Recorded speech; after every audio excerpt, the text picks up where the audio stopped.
የብላቴናው ስም ሳንቲያጎ ነው።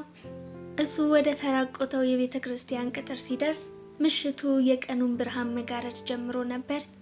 የቤተ ክርስቲያኑ ጣራ ከፈራረሰ ዘመናት አልፈውታል።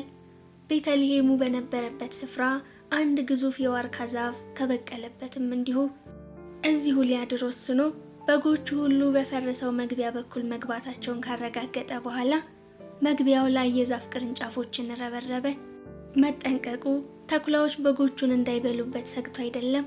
እንዲያውም በአካባቢው የተኩላ ዘር የለም። ይልቅ አንዱ በግ በሌሊት ቢጠፋ በማግስቱ ቀኑን ሙሉ እሱን መፈለግ እንደሚኖርበት ስለሚያውቅ ነው።